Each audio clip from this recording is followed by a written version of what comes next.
Bienvenidos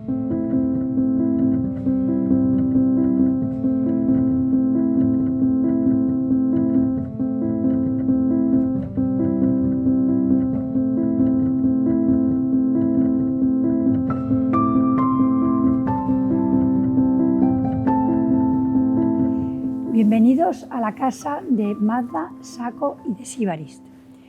Yo soy Elena Godé, la presidenta de SACO, y hoy tenemos el privilegio de contar aquí para una charla que hemos titulado El arte de vivir a Javier Gomá, filósofo y director de la Fundación Juan Marc. Nos van a acompañar dos personas muy cercanas porque llevamos un recorrido conjunto desde hace unos años montando cosas parecidas a la exposición que tenemos hoy aquí, ¿no? Entonces, tenemos a Chema Terol, que es antropólogo y CEO de Magda. Y luego con nosotros está Álvaro Catalán, que es un miembro relevante de SACO, que es diseñador y, bueno, hace un poco dentro de SACO todo, empuja, apoya, anima y, en fin, entre los cuatro vamos a tratar de dar alguna idea sobre lo que es el arte de vivir y su relación con el mundo, las artesanías. Bueno, parece mucho, pero yo creo que podremos luego irlo enfocando. Pues te dejamos empezar a ti, Javier. Encantado de hablar con vosotros y compartir este rato de conversación. Quizá, si no os parece mal, para enmarcar lo que viene después, defino qué entiendo yo por arte de vivir, que consiste en una fórmula como si tuviéramos un cóctel con dos sustancias distintas, que son paradójicas, pero el resultado es un sabor que, como dice la palabra, sabor viene también de sabiduría. Es un sabor que te da la vida y que te proporciona una sabiduría.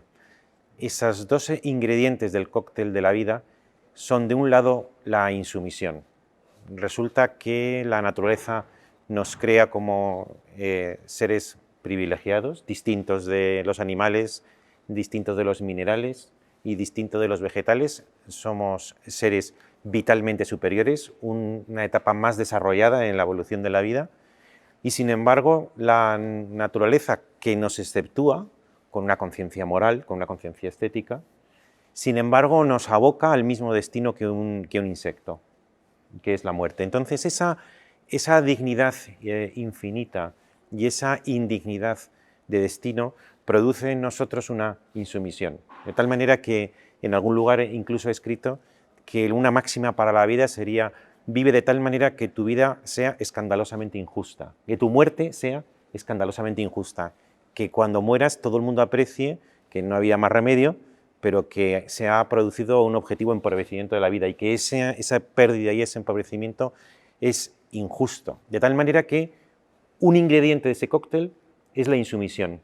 Esto es escandaloso, esto no puede ocurrir, esto ocurre, pero está muy, muy mal.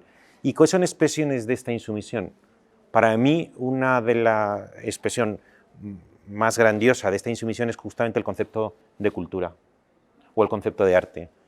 Nosotros pasamos, pero creamos obras bellas, obras dignas de perdurar, que esbozan una perfección que no merece la muerte. Así que la cultura es una segunda naturaleza que nos proporcionamos para protestar ante el escándalo de la muerte. Es paradójico porque la conciencia de la muerte hace brotar aquellos bienes que hacen la vida digna de ser vivida, porque los dioses griegos apenas conocieron la amistad, ni el Estado, ni la justicia, ni el amor verdadero, pero tampoco la solidaridad ni la compasión, que son conceptos, la ternura, la indulgencia, que todos son conceptos, sentimientos o valores que nacen precisamente de que somos conscientes de que vamos a morir. Este es el primer ingrediente, la insumisión, que hace nacer la cultura. Y el segundo ingrediente, que es muy importante y que sin ese, el primero, tiene riesgo de convertirse en dogmatismo o fanatismo, el segundo ingrediente es una reconciliación con la imperfección de la vida, una aceptación de que en el fondo pertenecemos a un flujo de ciclo constante de renovación de la vida, un relativismo incluso de nuestro propio ego. Entonces, ¿cómo se consigue eso? Con un sentimiento de deportividad. A veces he definido la vida como un deporte de alto riesgo. Es practicar la vida, ser un ser vivo, consciente, es saber que vas a tener accidentes, que vas a tener tropiezos, que vas a tener sufrimientos, y ya lo anticipas, y pese a eso quieres jugar. Otro elemento de reconciliación con la imperfección es el sentido del humor. ¿Qué es el sentido del humor? Es una relativización de aquellos elementos de la vida que quieren que te tomes demasiado en serio. Cuando te tomas demasiado en serio la vida realmente puede ser asfixiante, porque es que, como dijo un filósofo, hay que rociar un poco la existencia de gotas de frivolidad, porque si no, esto es irresistible. Entonces tendríamos la deportividad, tendríamos el humor y tendríamos el juego. ¿Qué es el juego sino el deseo de participar por participar, sin intentar buscar sentido ni finalidad, sino como aprecias lo bueno por el placer de estar vivo? Dice Aristóteles que hay un placer en el ejercicio de las potencias. El que hace bien una cerámica le gusta hacerla y el que juega bien al tenis le gusta hacerlo. Bueno, pues también hay un placer simplemente en ser hombre o ser mujer y hacerlo bien, y ser un buen ejemplar. Con lo cual, en el juego de la vida, ¿no? Bueno, está también la idea de la vida como comedia y que todos los hombres y mujeres desarrollamos un papel en esa comedia, ¿no? Pues hacer un buen papel. Entonces, para mí, si tuviera que definir el arte de la vida, sería una combinación entre insumisión y reconciliación con la imperfección. Bien, ¿y cómo enlazaríamos esto con lo que nos preocupa aquí tanto, de la artesanía, del objeto cercano, del tacto, de los sentidos más que los sentimientos en este caso? Pues fíjate, con independencia de que seguro que luego introducimos el tema de cómo la pandemia nos ha podido o no acercar a la experiencia táctil, visual de la cerámica, muchas veces cuando hablamos del tema de la cultura no logramos acertar a describir determinados comportamientos si no hacemos una distinción importante. Si yo digo, ¿por qué el Estado tiene que dar dinero al Teatro Real?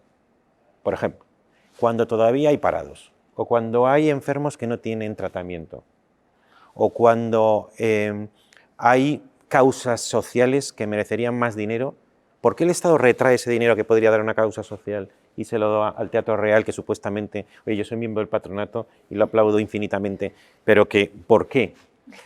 No lo conseguimos, creo yo, dar una respuesta correcta si no distinguimos entre valores de peso y valores de altura. Valores de peso son aquellos que nos ayudan simplemente a sobrevivir, comer, dormir, tener salud.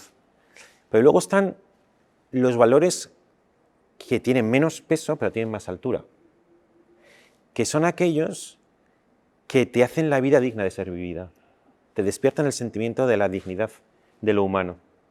Entonces, ya no se trata solo de vivir, se trata de tener una vida humana. Y eso, por ejemplo, los estados del mundo entero lo comprenden. No se trata solo de tener tratamientos contra el cáncer, que es importantísimo. Se trata de que los que siguen vivos tengan una vida digna de ser vivida, y a eso lo proporciona la cultura.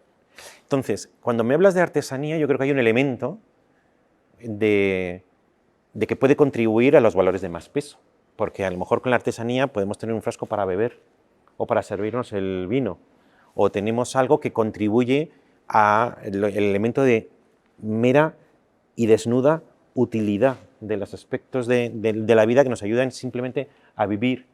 Pero llega un momento en que se trata no solamente de vivir, sino de vivir una vida humana, una vida digna de ser vivida. Y entonces es cuando apreciamos aquella artesanía en la que no solamente tiene una función instrumental, sino que en sí misma produce una belleza, una perfección, un placer, una especie como de amistad que tiene más que ver con los valores de dignidad. Entonces, me gusta pensar en la artesanía como algo que satisface los dos valores, los de peso y los de dignidad.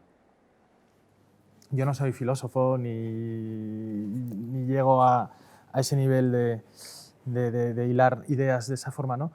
Pero yendo mañana voy a Australia y yo he aprendido casi que de mi trabajo haciendo objetos, que es lo que hago. Y allí me encontré con una cultura aborigen que tiene 60.000 años de historia, que es la cultura más antigua del mundo, que ha vivido de forma lineal desde entonces, ¿no? Y me ha hecho cuestionarme muchísimas cosas por su planteamiento ante la vida completamente diferente al nuestro occidental.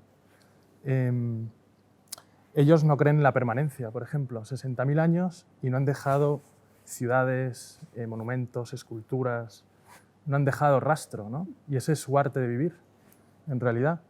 Y no he llegado a una solución porque yo tengo una visión muy occidental de todo esto, ¿no? Pero sí que es curioso ver cómo el mundo se ha entendido de otra manera, ¿no? De una forma paralela.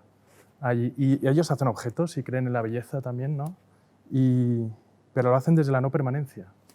No tienen escritura, no tienen, realmente no dejan nada, son nómadas, ¿no? Entonces creo que eso a mí me ha hecho cuestionarme muchas cosas. Desde toda esa base de la cultura mía que tú has explicado, ¿no? Y con la que me identifico, ¿no? Pero realmente sí que creo que, por otro lado, erramos en nuestra forma de vivir en este mundo, que estamos demostrando que no lo estamos llevando en buen camino, ¿no? En cierto modo, ¿no? No lo sé, desde mi percepción así un poco más de persona que hace objetos, ¿no? No un pensador en torno a eso, pero que la experiencia en Australia me ha hecho pensar muchas cosas. Tú, Chema, como antropólogo, ya que ha tocado un tema tan cercano a ti. Claro, bueno, antropólogo. Bueno, indudablemente la historia y el mundo nos demuestra que hay muchísimas maneras distintas de vivir y que el pensar que hay una correcta y otra incorrecta pues es completamente equivocado. Al final, el arte de vivir consiste, yo creo, en un ejercicio de adaptación continua a tu tiempo, a tu entorno, a tus circunstancias, en el que tienes que andar haciendo ajustes continuos precisamente para intentar conseguir pues lo mejor, la vida más agradable posible, ¿no?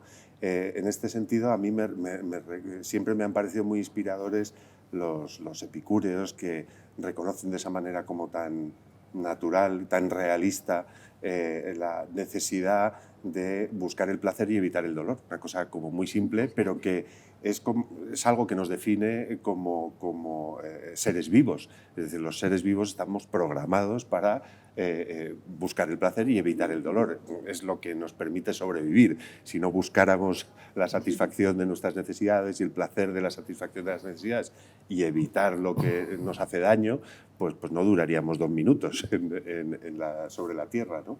Pero ellos indudablemente lo llevan a un nivel más allá y dicen, bueno, esas necesidades básicas de las que hablabas tú, ¿no? Es decir, de las importantes, pero que son de bajo nivel, por decirlo de alguna manera, no hay que darles mucha importancia. Esas se resuelven con cierta facilidad, ¿no? Oye, pues comer, abrigarse y tal, eso es algo que se consigue sin dedicar demasiado esfuerzo, y lo que hay que buscar es el estado posterior a ese, que es una vez resueltas esas necesidades básicas, llegas a un estado de serenidad, la ataraxia, ¿no? Que es donde realmente se encuentra el auténtico placer y el auténtico conocimiento. Y eso muchas veces se consigue a través del control de esas necesidades básicas y de ser capaz de tener un cierto ascetismo, no dedicar demasiada atención y demasiado tiempo a la solución de esas necesidades básicas y buscar el estado de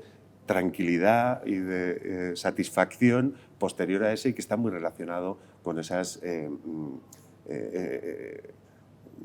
nivel más elevado, ¿no? de disfrute de la vida, del arte, de esa artesanía que va más allá de resolver un problema básico y que pretende ya llegar a ese nivel de aportar un placer o una satisfacción superior, ¿no? No, contestando un poco a lo que habéis dicho, porque también me inspiran como reacciones, ¿no? No quiero prolongarme mucho porque sé que quieres introducir otros temas. Lo que dice Epicuro es verdad, y en mi esquema anterior de insumisión y reconciliación, la adaptación estaría en lo de reconciliación, y adaptarse es importantísimo. Y escribí yo una obra de teatro en la que se hablaba justamente de hay que adaptarse, que como casi es el moto que guía tu vida, hay que adaptarse. Pero la pura adaptación te convierte en indistinto con la naturaleza. Tiene que ser una mezcla entre adaptación e insumisión. Porque si tú luego haces una cosa bonita, si tú haces un gran cuadro o una catedral, o escribes la Divina Comedia, eso representa un esfuerzo extraordinario, que si fueras un hombre o una mujer totalmente adaptado, no tienes ese elemento de inadaptación necesaria para producir y para crear. Uno de los problemas que a mi juicio tiene Epicuro que además se reproduce en Lucrecio, que era uno de sus grandes discípulos, es el famoso ni miedo ni esperanza. Claro, Epicuro, precisamente por esa ataraxia, y él ponía por encima de todas las cosas, cosa que admiro, la amistad, incluso decía la amistad por encima de la justicia, entendiendo por amistad no tanto la afinidad sentimental que hoy entendemos, sino unas buenas relaciones sociales, unas buenas relaciones personales, tiene el problema de que, en cambio, cortó el elemento de insumisión. Entonces, él no era partidario de pasiones fuertes, él no era partidario de enamorarse, por ejemplo, pero él no era partidario de la esperanza. Y nos podemos imaginar algo humano que no esté proyectado hacia el futuro, que simplemente se recree en el presente en una adaptación absoluta. Lo más adaptado que existe es un cadáver.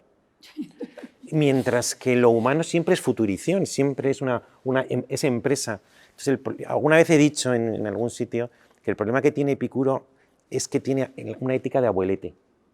Es decir, un poquito de paseo, un poquito de comida, un poquito de lectura, y en cambio desconoce la pasión desgarradora, de que en ocasiones también forma parte de lo humano, lo sublime, lo extraordinario, que por supuesto si te quedas ahí tienes un problema. Y en cuanto a los australianos, claro, es que hay un antes y un después, a mi juicio, en la historia de la cultura, que es antes y después de la individualidad moderna. Entonces, antes de la individualidad moderna, que yo sitúo a partir del siglo XVII, XVIII y XIX, lo importante no era el hombre o la mujer, lo importante era algo que trascendía el hombre y la mujer, que era el cosmos. Entonces, he llegado a escribir en algún sitio que la muerte es un invento moderno. Porque antes la gente se moría, pero daba igual, porque lo verdaderamente importante era el cosmos. Y el cosmos se muere. Si se moría Pepe, peor para Pepe, pero el cosmos sigue siendo bello, verdadero, magnífico, extraordinario, deslumbrante. En consecuencia, nada sustancial había ocurrido. Por tanto, no me extraña que no tengan especial ansia de perduración, porque lo que verdaderamente importante, que es el cosmos, sí perdura. Cuando en cambio emerge la individualidad moderna, se encuentra con que se emancipa del todo cósmico, aparece el yo, se constituye en nueva totalidad y ve que tiene una dignidad infinita, pero de pronto esa dignidad infinita está abocada al sepulcro. Y esto produce por primera vez en la historia la pregunta por el sentido de la vida. Entonces el individuo, a mi modo de ver, es la última y definitiva evolución de la vida, la forma más exquisita, la flor más preciosa de la vida. Entonces, lo que tú hablas de los australianos, a mí me suena a mentalidad premoderna, por la que ya hemos pasado muchos siglos en Occidente. Se puede volver a eso, pero con una actitud ya distinta, tiene que ser postsubjetiva, no presubjetiva, a mi juicio. Bueno, nos hemos quedado. Yo ahora quería hacer una pregunta un poco bajándonos al mundo que estamos, ¿no? ¿Cómo percibís, si ha habido o no, yo creo que sí, pero bueno, vosotros sois los que vais a opinar, algún cambio en nuestra vida más cercana, en nuestra madriguera, en nuestra cotidianidad, con el COVID, incluso ahora con la guerra, pero es mucho más cercana? Fundamentalmente, ¿qué ha pasado con el COVID? O sea, ¿realmente tú como filósofo detectas alguna diferencia o crees que esto ya lo hemos pasado y otra vez a vivir todos y a los bares? Bueno, vamos a ver. Sobre esto he hablado muchas veces, quisiera centrarme en una cosa. Primero, ¿el COVID va a tener influencia? Los cínicos y los escépticos te dicen, no, los hombres siempre somos los mismos, vamos a volver a lo mismo. Sin embargo, tú ves el mundo hace 100 años y el mundo ha cambiado. Es decir, tú mira la posición de las mujeres en 1922 y en el año 2022. ¿Ha cambiado? Ha cambiado. Luego el mundo cambia. ¿Cuándo cambia el mundo? A veces por cosas positivas, pero muy frecuentemente con situaciones traumáticas. Se ponen en cuestión determinados valores, ves la inadaptación respecto a la vida y se producen cambios. Entonces, dentro de un siglo, ¿va a haber cambio? Va a haber cambio. ¿Cómo se produce? ¿Cómo se acelera el cambio? Pues muchas veces con situaciones dramáticas o traumáticas. Entonces, ¿el COVID va a producir cambio? A mi juicio va a producir cambio. Para el lunes, no para el lunes, sino que va a generar, como siempre ocurre en los cambios, genera una especie de fondo sentimental que acaba cuajando dentro de 25 años, 30 años, en otro modo de ver las cosas, en otras costumbres que van emergiendo, leyes, instituciones. Entonces, esto va a producir unos cambios que en otro sitio he ido analizando, pero centrándome en lo que tú planteas, hombre, la gran diferencia entre las ciencias y las letras, pequeño rodeo, es que las ciencias se clarifican por el concepto de progreso. Lo que importa en la ciencia es lo último. En las humanidades, lo importante no es lo último, lo importante es lo de siempre. Y en realidad lo último en las ciencias, cuando tiene valor, es una nueva aproximación a lo de siempre. De hecho, lo importante en las ciencias es el progreso objetivo. En las humanidades, en el arte, en la belleza, lo interesante es el progreso hacia uno mismo, tomar posesión, una autoposesión, una autopertenencia. En esto del COVID, a mí me llegó un meme por WhatsApp que a mí me hizo gracia, porque decía, cuando estábamos en pleno confinamiento, todos metidos en la casa, decía, el otro día me encontré por el pasillo con mi mujer y me pareció una señora bastante simpática. Es decir, no ha habido una ocasión en la que este señor tuviera un rato de conversación serena. Claro, la palabra morada también viene de demorarse. Entonces, hemos por fin tenido abundancia de tiempo para apropiarte de las relaciones que muchas veces por esa especie de ansiedad por la productividad no tenemos, y hemos podido descubrir al otro y también en parte descubrirnos a nosotros mismos. Y en esto todo lo que tiene que ver con lo que antes hablábamos de la insumisión y de la cultura, aquello que hace la vida digna de ser vivida, hemos tenido tiempo para primero sentir que la vida estaba en peligro, para ver que determinados valores son dignos de protegerse, y en parte hemos tenido tiempo para apropiarnos de ellos. Yo creo que esta crisis ha sido completamente diferente a la anterior, del 2008, ¿no? En particular en España, desde mi perspectiva personal, la del 2008 arrolló con nuestro sector, con el sector de la arquitectura, de la construcción, de los objetos, del diseño. O sea, los arquitectos el 100% perdieron su trabajo, ¿no? Y no se construía y sin embargo la gente salía a la calle, a restaurantes y a viajar, como que se gastaban el dinero en vivir fuera, ¿no? Y esta crisis ha sido lo contrario. Nuestro sector se ha amplificado, ¿no?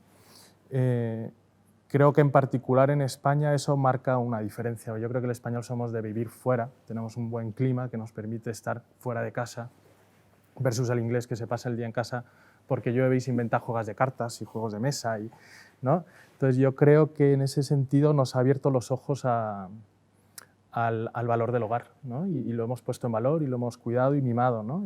Y en nuestro sector lo hemos podido incluso crecer creativamente, ¿no? Porque estamos dando respuestas a todo eso. Y por otro lado también a mí me ha sorprendido que hemos sobrevivido a ese parón, ¿no? Que pensábamos que esto, como se pare una pequeña pieza de nuestro puzzle, ya se nos va todo al garete, y sin embargo no, hemos aguantado. Y ahora con la guerra de Ucrania parece que igual, ¿no? Como que estamos defendiendo y protegiendo nuestro sistema y nuestras creencias, ¿no? Y yo creo que nos hemos puesto al límite también estos 10 últimos años, o 20 últimos años, es que está siendo un no parar, ¿no? O sea, yo no sé, se está cuestionando nuestro sistema, ¿no?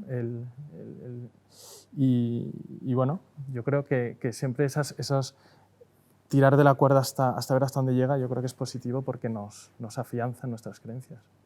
Lo que hablabais antes, ¿no?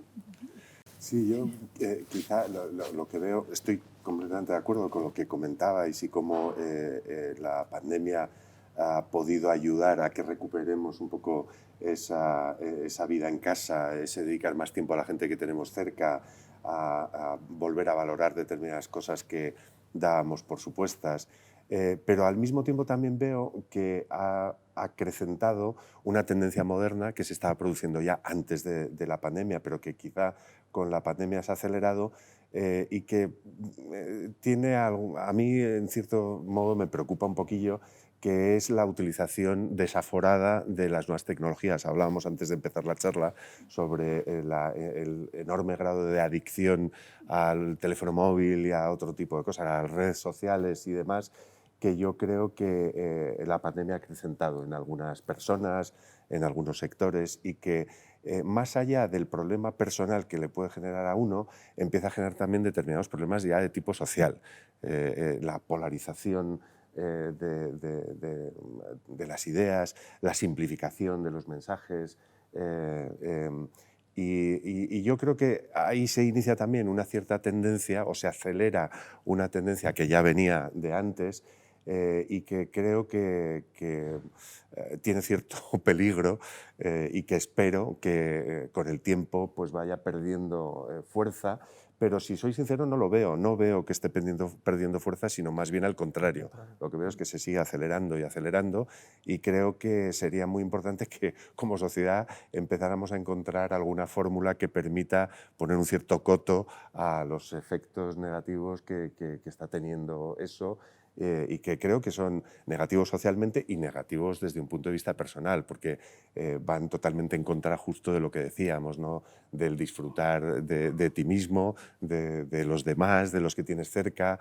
Comentábamos, ¿no? Puedes estar en una comida con un amigo y están los dos con el teléfono móvil hablando con alguien que no está allí, diciendo cuánto me apetece quedar contigo para comer, y resulta que no estás hablando con la persona con la que estás comiendo, ¿no?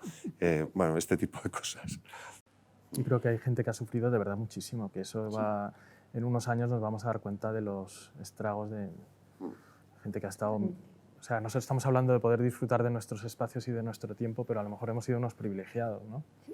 Porque ha habido gente que lo ha debido pasar fatal, y eso creará unos problemas psicológicos en los próximos años en ciertas edades también, gente que ha perdido su adolescencia, ¿no? sus años de universidad.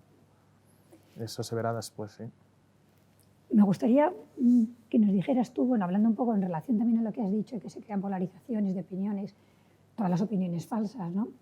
Un poco trayéndolo a nosotros y aquí a esta exposición, que es de artesanía, que ha pasado con miles de temas, claro, antes, es el tema de la veracidad, ¿no? O sea, cómo eso, por supuesto, le ayuda al tema de las redes, que tú dices lo que te da la gana y, bueno, será verdad o no, en el sentido de que ahora cualquier cosa se ha puesto de moda la artesanía. Entonces ha sido una explosión, se ha difundido, quizá por una necesidad o por muchas, y ahora todo es artesanía, y creo que, por ejemplo, en concreto a Saco nos está yendo bien porque somos muy estrictos en la veracidad, ¿no? La autenticidad, que cuando algo está dentro de Saco es real, tiene un diseño, porque Saco tiene peculiaridad que tiene diseño contemporáneo, ¿no?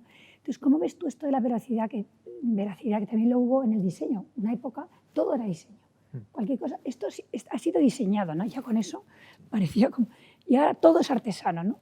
Entonces, este tema de la veracidad, ¿cómo lo dirías tú que se puede meter un poco con ello? No sé, nosotros a veces nos sentimos un poco impotentes, ¿no? Con esto de la veracidad, ¿no? Un poco retomando lo que decía antes Álvaro, el otro día me decía un editor, y es una editorial importante, que en el 2021 había vendido un 40% más que en el 2019, no que en el 2020, sino que en el 2019. Que la pandemia, el confinamiento, el aislamiento, había multiplicado la demanda de libros, que sospecho que algo paralelo ha podido pasar también con la artesanía. Que también coincide con lo que acabas de decir, de que es un formato muy expuesto a la mixtificación, a la mezcla entre lo auténtico y lo que no lo es.